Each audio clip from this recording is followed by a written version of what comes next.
Hello बच्चों, चलिए प्रश्न देखते हैं। रक्षक कोशिकाओं की भीतरी दीवारें मोटी तथा बाह्य दीवारें पतली क्यों होती हैं? आइए जानते हैं यहाँ पे हमारे प्रश्न की मुख्य अवधारणा। लिखेंगे यहाँ पे मुख्य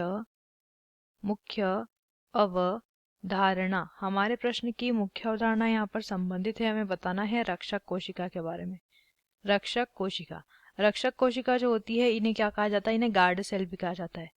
इन्हें क्या कहते हैं? इन्हें गार्ड सेल भी कहते हैं, या फिर इन्हें द्वार कोशिका भी बोला जाता है। अब ये जो कोशिकाएं ये कहाँ पाई जाती है? ये पाई जाती हैं जो रंध्र होते हैं पत्तियों के ऊपर। पत्तियों पर जो रंध्र होते हैं जिन्हें स्टोमेटा भी कहते हैं। स्टोमेटा भी जिन्हें कहते हैं, इसे ठीक से लिख लेते हैं। जिसे क्या कहा जाता है? जिसे स्टोमेटा भी कहा जाता है। ये पत्ती पर उपस्थित होते हैं और इन्हीं रंध्रों के अंदर द्वार कोशिकाएं होती हैं। अब प्रश्न ये दिया है कि इस द्वार कोशिका की भीतरी दीवार जो होती है, वो भीतरी दीवार तो मोटी होती है। ठीक से इसे लिख लेंगे। भीतरी दीवार क्या होती है? मोटी होती है। लेकिन वह लगाएंगे बीच में, और या वह जो बाह्य दीवार होती है वो कैसी होती है? पतली होती है। देखिए, जब रंध्र, हम कहते हैं रंध्र खुला और रंध्र बंद हुआ, वो इन्हीं द्वार कोशिकाओं की वजह से होता है।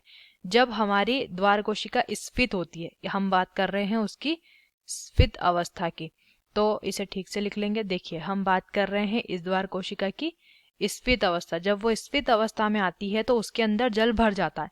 जल भरने की वजह से भीतरी दीवार पर दाब उत्पन्न होता है, और इस दाब की वजह से इसमें खींचाव भी देखने को मिलता है। तो इस खींचाव की वजह से ये भीतरी दीवार जो है वो फट ना जाए, इसलिए ये थोड़ी मोटी होती है। और बाह्य दीवार जब जल भरता है तो केवल फैलती है, यानी कि इसमें खींचाव नहीं देखा जाता है, इसमें फैलाव देखा जाता है। तो यहाँ पे इसके इसकी फटने की संभावना कम होती है। लेकिन चूंकि भीतरी दीवार पर दाब लगता है और खींचाव अंदर से बाहरी और खींचाव उत्पन्न होता है, तो इसलिए ये दीवार मोटी होती है। आशा करते हैं आपको इस प्रश्न का उत्तर समझ आया होगा। धन्यवाद।